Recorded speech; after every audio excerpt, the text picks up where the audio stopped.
대한민국 중심 채널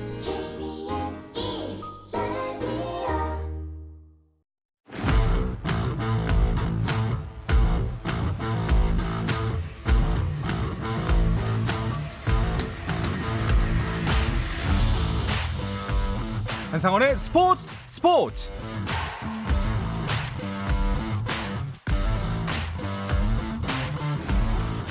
스포츠가 있는 저녁 어떠신가요? 아나운서 한상원입니다. 오늘 하루 이슈들을 살펴보는 스포츠 타임라인으로 출발합니다.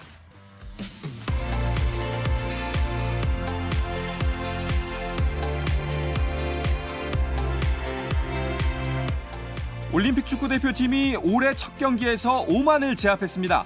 황선홍 감독이 이끄는 올림픽 축구대표팀은 카타르 도하의 알카라파 스타디움에서 열린 도하컵 22세 이하 친선대회 1차전에서 오만을 3대 0으로 완파했습니다. 대표팀은 26일 이라크와 2차전, 29일 순위 결정전을 치를 예정입니다. 한편 A대표팀은 내일 오후 8시 울산 문수축구 경기장에서 콜롬비아와 클린스만호의 데뷔전을 치르는데요. 이 소식은 잠시 후에 자세하게 전해드리겠습니다.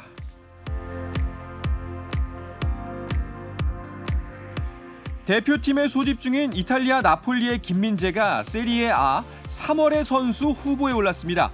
김민재는 세리에-A 공식 홈페이지를 통해 발표된 이달의 선수 후보 5명에 포함됐는데요. 김민재는 팀 동료이자 지난해 8월과 지난달 두 차례 이달의 선수에 뽑힌 흐비차 크라바츠 헬리아를 비롯해 사수올로의 아르망 로리앙테, 유벤투스의 아드리엥 라비오, 우디네세의 데스티니 우도지와 경쟁합니다.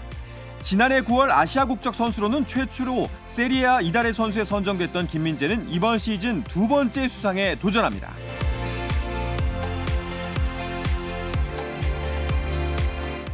피겨 세계선수권 여자 싱글 쇼트 프로그램에서 이혜인이 73.262점으로 쇼트 프로그램 개인 최고점을 3점 이상 경신하며 일본 사카모토 가오리에 이어 2위에 올랐습니다. 지난달 4대6 대회에서 김연아 이후 14년 만에 금메달을 목에 걸었던 이혜인은 내일 프리스케이팅에서 김연아 이후 10년 만에 메달에 도전합니다. 함께 출전한 김채연은 64.06점으로 12위를 기록했고 김예림은 첫 점프에서 넘어지며 17위에 머물렀습니다.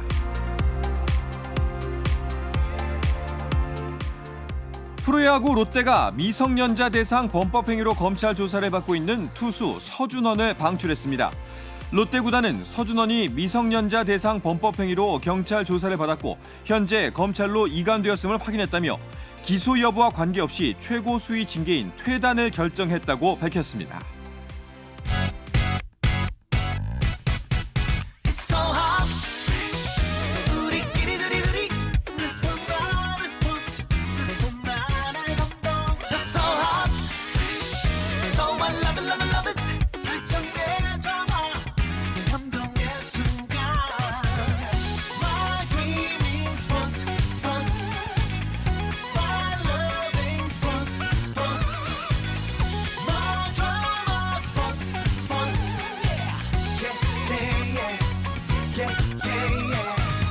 스포츠.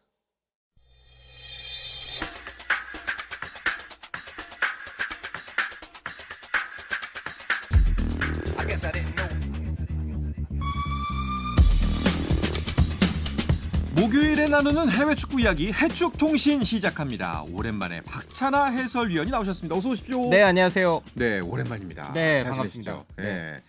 자, 그리고 영국에 있어야 할 이건 기자가 국내에 있다고 하는데요. 이건 기자, 언제 들어오신 거예요? 네, 안녕하세요. 이건입니다. 네. 저는 20일 월요일에 손흥민 선수와 함께 같은 비행기를 타고 잠시 A매치 기간이라 잠시 들어왔고요. 지금은 이제 그 콜롬비아와의 경기가 열릴 울산 문수 축구 전용구장에 지금 나와 있습니다. 여러 가지 취재를 하기 위해서 나와 있습니다. 오시자마자 또 그리로 가셨군요. 또 스튜디오에서 뵈면 좋을 텐데. 그러니까 뭐 손흥민 선수 가는 곳에 내가 간다 뭐 이런 느낌이네요. 네, 그렇습니다. 아무래도 손흥민 선수를 그 영국에서부터 커버를 하고 있는데요. 네. 한국에 갔었을 때도 손흥민 선수에 대한 여러 가지 이야기들, 여러 가지 또 취재 거리들이 많기 때문에 잠시 가면서 손흥민 선수 끝까지 좀 커버를 하고 비단 손흥민 선수뿐만이 아니라 다른 한국 선수들도 보면서 또 클린스만 감독의 데뷔전이 열리는 이번 경기이기 때문에 그런 부분도 계속 이야기를 하고 여러분들께 전해드리고 싶어서 현장까지 달려왔습니다. 그렇네요. 그 뭐 영국에서 같은 비행기 타고 오셨다는데 비행기에선 별일 없었나요? 이게 손흥민 선수는 비행기에 퍼스트 클래스 1등석을 타고 왔고요. 저는 이제 이코노미 클래스를 타고 이제 왔기 때문에 아, 아예 접촉면이 없었습니다. 그 넘을 수 없는 벽이 있었군요. 커튼 네. 하나의 다른 세상이죠. 그렇죠. 다른 세상이죠. 한번 한 번은 참아야 할 텐데 인생에. 그렇죠. 알겠습니다. 그 카타르 월드컵을 마치고 유럽파들도 이번에 처음 모인 거잖아요. 그렇습니다. A매치 주간이 그동안 없었기 때문에 월드컵 끝나고 나서 처음 만남을 가지는 거고, 그리고 영상 보니까 이재성 선수 같은 경우에는 그 파주 트레이닝 센터 들어가서 네. 그 같이 일하시는 분들한테 새해 인사를 이제 3월달에 한다고. 예. 네, 그럴 정도로 선수들은 또뭐 오랜만에 또 해가 넘어서 다시 만나게 됐죠. 아무래도 이제 그 대표팀이 좋은 기억을 갖고 서로 이제 헤어졌기 때문에 그 현장 분위기도 밝을 것 같은데 지금 훈련장 분위기는 어떤가요? 훈련장 분위기가 상당히 좋았습니다. 음. 상당히 밝았고요.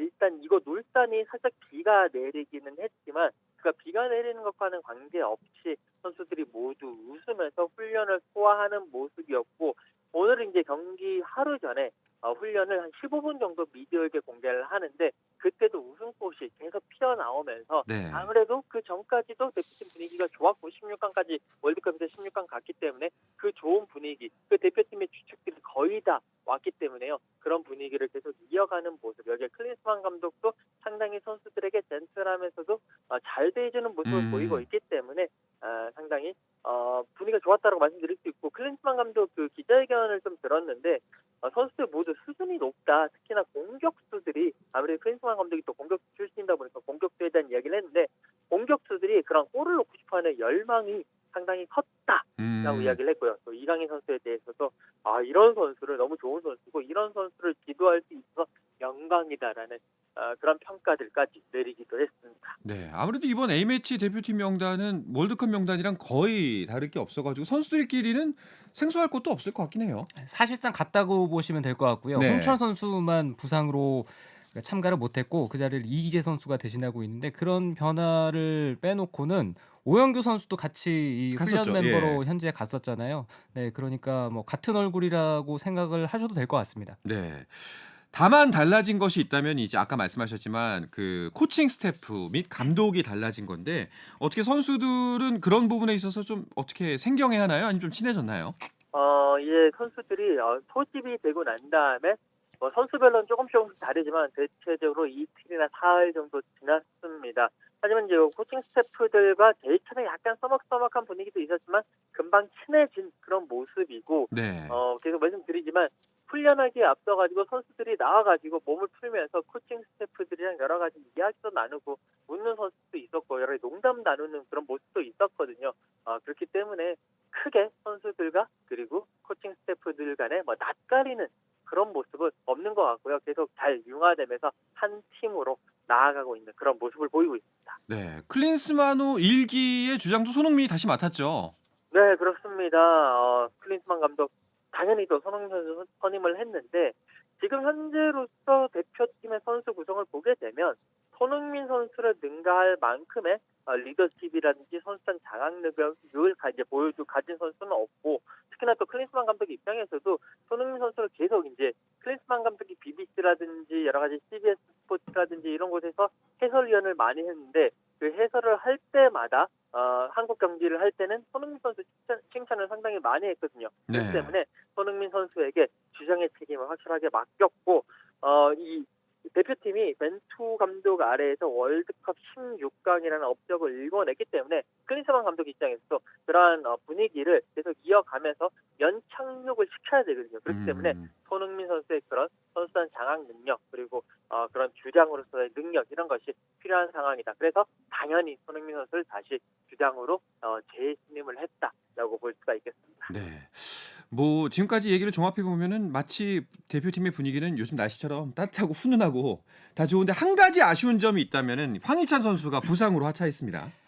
황희찬 선수가 부상 때문에 월드컵에서 물론 아주 중요한 순간에 활약을 했습니다만 네. 모든 경기에서 그런 모습을 보이지는 못했잖아요. 그렇죠. 월드컵 끝나고 나서 소속팀 복귀하고 나서도 몸 상태가 일정치는 않았습니다. 황희찬 선수가 계속해서 잦은 부상에 시달리고 또 경쟁을 해가면서 이렇게 유럽 생활을 해가고 있는데 울버햄튼이 감독 바뀌고 나서 황희찬 선수를 계속 중용하던 시기가 있었거든요. 그냥 그 시기에 아쉽게 또 부상을 당하는 바람에 황희찬 선수가 빠져 있다가 최근에 복귀를 했어요. 그래서 네. 복귀전에서 득점도 기록을 그렇죠. 했는데 다시 이제 몸 상태가 좋지 않아지는 바람에 이 A매치 주간은 쉬는 쪽으로 치료하는 쪽으로 초점을 맞추기로 했죠. 황희찬에 빠진 자리 그럼 누가 채우게 될까요? 아마 측면에 우리가 배치될 수 있는 선수들은 현 대표팀에도 몇 선수가 있습니다. 나상호 선수도 있고 권창훈 선수도 있고 또 송민규 선수도 위치를 왼쪽이든 오른쪽이든 측면으로 나갈 수가 있고 또 소속팀에서와 대표팀에서의 위치가 약간 달랐다고 볼 수가 있는 이재성 선수 같은 경우도 네. 측면에서 물론 황희찬 선수랑은 스타일이 다르고 또 동선이라든가 이런 것들이 다르긴 합니다만 충분히 측면의 윙포워드 역할도 해낼 수가 있는 선수들이거든요. 그러니까 그 선택을 크린스만 감독이 어떻게 가져가느냐가 이번 2연전에서 드러날 수 있겠죠. 그렇군요. 이건 기자 아까 이제 훈련하는 모습을 잠깐 보셨다고 하셨잖아요. 훈련하는 모습을 보면서 좀 짐작가는 부분들이 있을까요? 일단 오늘 공개한 훈련, 15분 공개 훈련에서는 어떤 뭐 전술적인 부분이라든지 이런 부분에 대해서는 아직 공개가 안 됐습니다. 이제 기자들이 다 들어오고 난 이후에 비공개 훈련에서 그런 부분을 이제 아마 발을 맞춰봤을 거고요. 대신에 오늘 말고 어제 잠깐 그런 약간의 훈련 같은 거를 이제 미니게임 같은 걸 했었는데 그 미니게임에서는 클린스만 감독이 이강인 선수를 중앙의 공격형 미드필더로 배치를 했고요. 네. 이재성 선수를 오른쪽 측면 미드필더로 배치를 했습니다. 계속 말씀드리지만 뭐 박 위원도 말씀을 했지만 이재성 선수가 2월 한 달 동안에 활약이 상당히 좋았고 이게 비단 공격형 미드필더뿐만이 아니라 폼이 좋기 때문에 측면에서도 충분히 쓸 수 있다. 그러면 이제 이강인 선수 중앙 그리고 오른쪽에 이재성 선수 이 카드를 가지고 뭔가 공격력 극대화라는 그런 목표를 달성하기 위한 하나의 실험이 아니겠느냐. 그것이 계속 괜찮다면 내일 콜롬비아전에서도 그것을 들고 나오지 않겠느냐라는 살짝 작은 뭐 그런 예상을 해보는 바입니다. 그럴 가능성이 높아 보이긴 합니다. 하지만 이번에 아무래도 뭐 첫 번째 경기이기 때문에 대표팀의 전술이나 뭐 포메이션 변화 같은 거는 뭐 거의 최소화된다고 봐도 되겠죠. 오늘 크린스만 감독이 인터뷰를 했더라고요. 네. 이미 그 대목에 대해서 자신의 얘기를 했습니다. 음. 변화 없고 특별한 거 없다. 이번 2연전은 이제 본인이 선택한 선수들도 아니니까요. 네, 그런 선수들 데리고 새롭게 하는 것보다는 기존에 하던 거 위주로 하게 될 것 같고 이제 선수를 파악하는 쪽으로 가게 될 것 같고 감독이 선임됐던 시점도 그렇고 A매치 주간 3월 달에 있는 두 경기의 일정을 봤을 때는 크린스만 감독이 무엇을 하고 싶어도 사실상은 할 수 없는 촉박한 일정들이었거든요. 그렇죠. 그러니까 이번 A매치 대표팀은 어떤 면에서는 이제 국내 팬들에게 16강 진출의 어떤 축하연 시간이 지금 지나긴 했습니다만 그 축하의 의미를 가지는 경기라고 생각하시면 될 것 같고요. 본격적으로 크리스만 감독의 본궤 대회에 올라가는 것은 6월 A매치 주간부터 6월 달 경기 있고 9월, 10월 경기 있고 그리고 11월부터는 월드컵 예선이거든요. 네. 그러니까 우리에게는 시간이 그렇게 많이 주어져 있지는 않습니다. 그러니까 크린스만 감독이 색깔을 본격적으로 내야 되는 건 6월 달부터다라고 보시면 됩니다. 네. 크린스만 감독이 기자회견 전번 기자회견도 그랬지만 이제 본인의 스타일에 대해서 명확하게 이야기한 것 중에 하나가 바로 공격 축구입니다. 이건 기자 이 부분은 어떻게 생각하세요? 네, 클린스만 감독 정말 세계적인 공격수 출신이고 계속 기자회견에서 공격 축구를 하겠다라는 공격수기 때문에 재미있고 공격적인 축구를 하겠다라고 이야기를 했습니다. 물론 이제 경기를 하다 보면 무조건적인 공격 일변도로 나서지는 않을 겁니다. 수비를 강화하면서 공격에 많이 치우치긴 하겠지만 그래도 내일 경기 같은 경우에는 일단은 자신의 첫 경기인데다가 홈에서 하는 경기이기 때문에 공격적인 모습, 공격적인 배치를 통해 가지고 많은 골을 넣기 위해서 특히나 또 우리나라 공격수들의 수준을 이제 시험을 해보고 여러 가지 공격적인 그런 조합들을 실험해보는 쪽으로 경기를 펼치지 않겠느냐라는 예상을 하고 있습니다. 네. 이 공격 축구와 또 맞물려 가지고 이제 대표팀 원톱에 대한 궁금증도 사람들이 많이 궁금해하거든요. 박찬하 위원 생각은 어떠세요? 지금 황의조 선수가 K리그에 들어와서 시즌을 치르고 있습니다. 네. 근데 유럽에서 출전 기회를 잘 잡지 못하면서 국내에 복귀를 했고 잠깐 동안 이제 국내에 들어와 있는 쪽으로 선택을 했잖아요. FC 서울에서 계속 주전으로 활약을 하고 있는데 물론 K리그에서 아직 득점은 없습니다. 돌아와서 골을 넣지를 못하고 있지만 그래도 황의조 선수가 계속해서 좋은 컨디션을 보여주고 있고요. 조규성 선수도 계속 이번 시즌에 이제 전북 현대 유니폼을 입고 활약을 하고 있는데 현재 두 선수의 어떤 경쟁 구도 이런 것은 이번 대표팀에서도 이어질 것 같은데 현재 선수의 컨디션이라든가 이런 걸 봤을 때는 조규성 선수보다는 황의조 선수 쪽이 낫지 않느냐 이런 생각이 들지만 네. 아마 두 경기고 그러다 음. 보니까 뭐 충분히 선수들에겐 다 기회가 돌아가지 않을까 생각합니다. 그렇군요. 알겠습니다. 그럼 이번에 첫 번째 경기죠. 콜롬비아전 선발 라인업. 이건 기자부터 한번 예상을 해주시죠. 네, 일단은 기본적으로 이 월드컵에서 나온 그런 선발 라인업에서 큰 변화가 없다라고 봤었을 때는 4-2-3-1 전형으로 아마 출전을 할 가능성이 클 것 같습니다. 골문은 김승규 선수가 나설 것 같고요.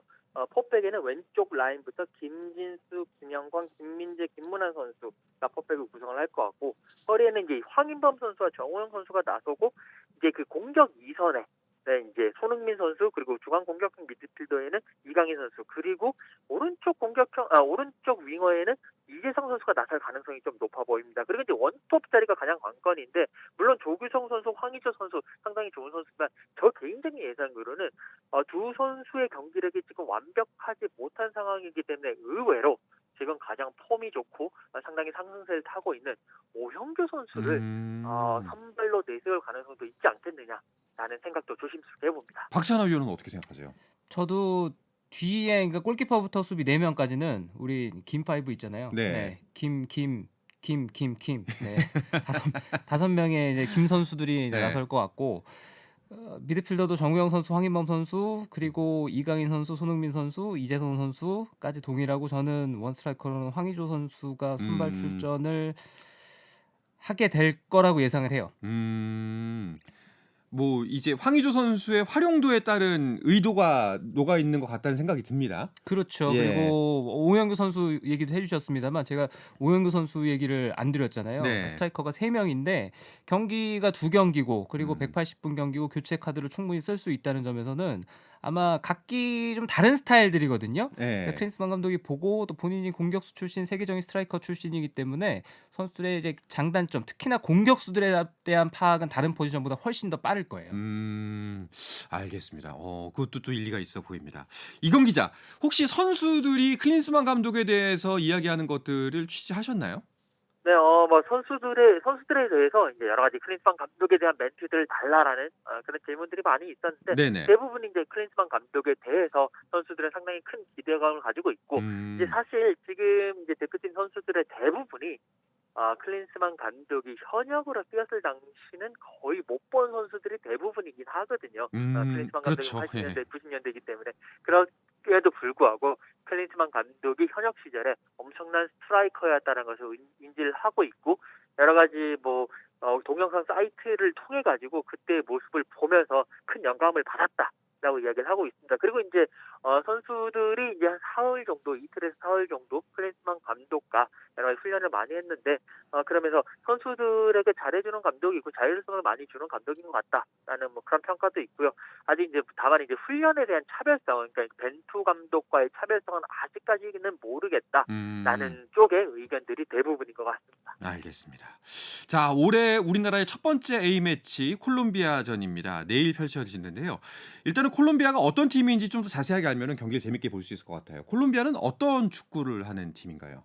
콜롬비아는 지난 카타르 월드컵은 본선 진출에 실패를 했습니다. 네. 근데 2018년 러시아 월드컵까지는 토너먼트에 올라갈 정도로 개개인의 기량이 뛰어나고 이 팀이 이제 콜롬비아가 남미 축구도 남미 국가마다 각기 다른 개성을 뽐내는데 콜롬비아는 적절하게 각자의 색깔들이 섞여 있어요. 개인기가 좋은 선수도 있고 미드필더들은 좀 잘 뛰면서 수비를 잘하는 선수들도 있고 중앙 수비수들 같은 경우에는 몸싸움 잘하고 제공권 좋고 이런 선수도 있고 좀 투박하지만 좀 힘으로 밀어붙이는 스타일도 있고 좋은 골키퍼도 있고 이래서 센터 라인이 확실히 갖춰져 있는 그런 스타일을 구사하는 팀인데 역시 주축 선수들이 많이 노쇠화했다는 평이 최근 몇 년 동안 있었거든요. 네. 이번 우리나라에도 방문한 팔카오라든가 하메스 로드리게스 같은 선수들은 여전히 대표팀에 있는데 팔카오 선수가 이제 30대 후반이에요.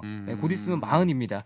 그럴 정도로 좀 노쇠화한 그런 모습도 있고 하메스 로드리게스 역시도 브라질 월드컵에서 이 선수는 선수로서의 어떤 정점을 찍었거든요. 그러니까 그때의 기량을 그 이후 동안에 보여주지 못했지만 여전히 대표팀에서 한 자리를 차지하다 보니까 대표팀 경쟁력이 계속해서 내려가는 거 아니냐.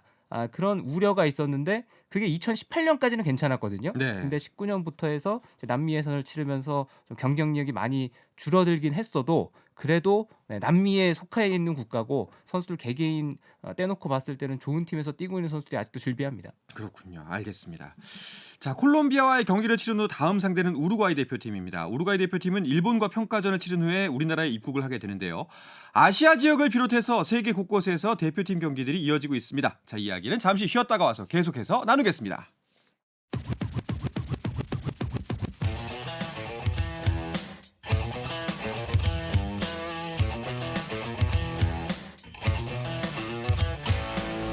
짜릿함이 살아있는 시간. 한상원의 스포츠.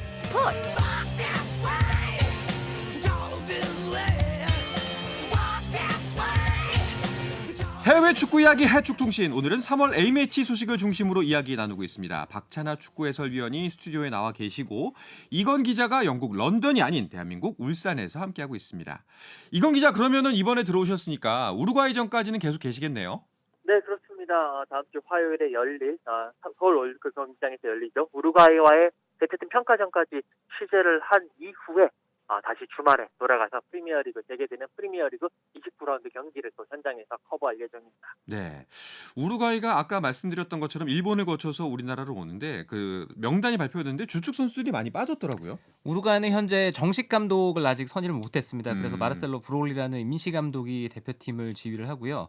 선수 명단에는 변화가 있죠. 부상으로 빠진 선수들 발탁이 됐습니다만 부상으로 이제 우리나라에 오지 못한 선수들이 다르윈 누네스, 아라우호, 데라스카에타 이런 선수들이 있고 벤탄쿠르 선수는 이제 부상 때문에 아예 선발이 되진 않았고요. 네. 그리고 10수년간 우루과이 대표팀의 어떤 중추적인 역할을 했었던 디에고 고딘이라든가 뭐 카세레스, 수아레스, 카바니 이런 선수들은 은퇴를 했어요. 대표팀 그래서 됐군요. 이제는 이제 우루과이 유니폼을 입은 이 선수들을 만나볼 수가 없습니다. 오래 했죠.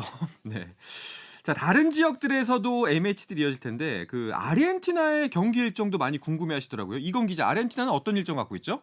네, 아르헨티나는요, 이제 자국에서 경기를 펼치는데, 약간 경기 상대가 조금 아쉽습니다. 파나마, 그리고 키라소와 상대를 합니다. 이제 이게 이렇게 된 이유가, 지금 뭐 유럽이라든지 북중미라든지, 아프리카라든지 이쪽에서는 다 네이션스 리그 아니면, 자신들의 그 대륙간 컵대 유로 2024라든지 아프리카 네이션스컵이라든지 이 대회의 예선전이 다 예정되어 있습니다. 그래서 아르헨티나가 강팀들과의 스파링을 잡기에는 불가능한 상황이었고 나머지 아시아에 있는 팀들과 여러 가지 잡으려고 했습니다만 이 아시아의 뭐 한국이나 일본 같은 경우에도 자국에서 경기를 하기를 원했기 때문에 아르헨티나도 자신들의 홈에서 경기를 하고 싶었던 그런 이해관계가 상충되면서 결국 매치업이 성사되지 않았습니다. 그래서 그냥 파나마, 키라소 누가 봐도 낙승을 거둘 수 있는 팀들을 상대로 어쨌든 경기를 펼치게 됐고요. 그럼에도 불구하고 아르헨티나 그 팬들은요 월드컵 챔피언을 보러 가자라는 그런 마음가짐 때문에 그런 이제 기대감 때문에 티켓 판매를 하는데 무려 한 뭐 경기장 그래봐야 7만석, 8만석인데 100만 명의 사람들이 모이면서 엄청난 경쟁률을 자랑했습니다. 대단하네요. 근데 메시는 그 월드컵을 우승하고 대표팀 은퇴할 줄 알았더니 당분간은 계속할 예정인가 봐요. 월드컵 때까지만 하더라도 이번 월드컵이 대표팀 유니폼을 입고 뛰는 마지막이다라는 얘기를 본인이 했다는 네. 사실 확인이 어려운 얘기들이 있었잖아요. 그래서 저도 그 순간 속긴 했었는데 마지막 결승쯤 해서는 리오넬 메시 선수가 뭐 계속 하겠다는 의사도 있었고 우승하고 나서 자기는 대표팀 안 떠난다 계속 할 거다 이런 얘기가 곧바로 전해졌거든요. 네. 그러니까 이번 대표팀에서 리오넬 메시 선수가 부상의 이유만 아니라면 정상적으로 유니폼 입고 동료 선수가 뛰는 모습을 볼 수가 있는 게 거의 확실시 됐었어요. 근데 본인 지금 봤을 때는 언제 은퇴할지 아무도 모른다. 그렇죠. 지금 다가올 뭐 코파 아메리카라든가 상황에 따라서는 다음 이제 북중미 월드컵이 예정되어 있잖아요. 그 월드컵까지도 이제는 리오넬 메시 선수가 성적에 대한 압박감 없는 상태에서 행복 축구를 하는 모습을 계속 볼 수도 있지 않을까. 아마 그리고 팬들도 그걸 굉장히 바라지 않을까 싶어요. 네, 팬들도 이제 그냥 네. 하고 싶은 거 다 해. 하고 싶은 건 다 해, 그렇죠. 네. 우리 매형 하고 싶은 거 다 해. 네, 이렇게 될 매동생. 것 같습니다. 예. 자, 우리나라가 이제 남미 두 팀과 평가전을 치르는데요. 다른 지역 국가들은 모두 대회 일정이 있어서 이럴 수밖에 없었다는 얘기를 들었거든요. 이건 기자. 네, 그렇습니다. 이게 이제 몇 년 전부터 유럽 축구연맹은 UEFA 네이션스 리그라는 걸 출범을 시키면서 자기네들끼리 이제 A매치 기간마다 많이 붙고 이제 그걸 따라서 북중미라든지 이런 쪽에서도 그런 식의 대회들을 많이 런칭을 했습니다. 그렇기 때문에 다른 대륙 간의 팀들끼리 맞붙은 경우가 요즘 많이 없어졌고요. 이번 3월 A매치 같은 경우에는 유럽 네이션스 리그가 있는 건 아닌데 그 대신에 내년 여름에 유로 2024가 독일에서 열립니다. 그를 위해서 이제 본선 진출팀을 가리는 유로 2024 예선전이 이번 3월 A매치에 열리고 아프리카는 네이션스컵 예선전 그리고 북중미는 네이션스 리그 경기를 치르기 때문에 전체적으로는 아시아팀 한국이라든지 일본이라든지 다른 아시아 팀들은 결국 남미 팀과의 평가전을 치를 수밖에 없는 그런 상황이 되었습니다. 그러니까 바로 이제 유럽 선수권 대회인데 그 어떤 경기가 어떤 게 이슈들이 있었나요? 우선 이제 유럽 선수권 대회 이제 유로 2024 예선을 펼쳐지는데요. 네. 이번 3월부터 이제 시작을 합니다. 총 그 이제 24개 팀을 가리는 그런 대회가 되겠는데 특히나 이제 그 유로 2024에 대한 예선 그 조추첨 결과 이탈리아와 잉글랜드 지난번 유로 2020에서 결승전에서 맞붙었던 그 두 팀이 같은 조에 속하는 어떻게 보면은 파란이라면 파란이 그런 조추첨 결과가 나오면서 이 조에 가장 큰 관심이 이제 모이게 됐고요. 잉글랜드가 첫 경기부터 이탈리아 원정을 떠납니다. 김민재 선수가 뛰고 있는 그 나폴리에 있는 그 스타디오 디에고 아르만도 마라도나에서 이탈리아와 격돌을 하기 때문에 가장 큰 관심을 보일 것 같고요. 그리고 또 B조에서는 프랑스와 네덜란드가 격돌을 하는데요. 프랑스 네. 같은 경우에는 이것도. 은바페가 주장을 맡기 때문에 또 새롭게 출발하는 모습에서 큰 관심이 모여질 것 같습니다. 뭐 사실 이게 아직 시작도 안 했기 때문에 조금 섣부른 질문일 수는 있는데요. 유로 2024 어떤 판도로 좀 진행될 거라는 예측이 되세요? 한 2년 정도 남았나요? 네. 제가 먼저 말씀을 드리면 예. 프랑스와 잉글랜드의 2파전의 가능성이 큽니다. 프랑스와 잉글랜드. 제 생각은 그렇습니다. 이건 기자는 어떻게 생각하세요? 저는 프랑스가 일단 기본적으로 유로 2024에서의 그런 여러 가지 그 우승 가능성을 가장 크게 높여가고 있는 가운데 잉글랜드는 살짝 왜냐하면 그 월드컵에서도 물론 이제 프랑스에게 지긴 했습니다. 그 이후로 약간 하락세를 보이는 것이 아닌가라는 생각을 하고요. 대신에 독일이 최근에 국제대회에서 상당히 스타일을 구겼는데 이번 유로 2024를 자신들의 홈에서 하기 때문에 와신상담 절치부심하면서 뭔가 새로운 바람을 불러일으키지 않겠느냐. 여기에 네덜란드도 상당히 만만치 않은 전력을 과시할 것 같다라는 생각이 들고 있습니다. 그 지점을 유심히 봐도 재밌는 또 축구 라이프가 될 것 같습니다. 자, 점점 그 빅매치들이 많아지면서 축구 팬들은 점점 더 신나는 것 같습니다. 자, 이야기를 끝으로 이번 최초 통신을 마칠까 하는데요. 이건 기자, 다음 주는 이제 서울에서 경기 열린 후니까 스튜디오에 나오실 수 있는 건가요? 네, 스튜디오에서 인사드리도록 하겠습니다. 알겠습니다. 박찬하 위원도 또 좋은 기회에서 뵀으면 좋겠습니다. 오늘 고맙습니다. 안녕히 계세요. 네, 내일도 저녁 8시 30분에 뵙겠습니다. 한상원의 스포츠.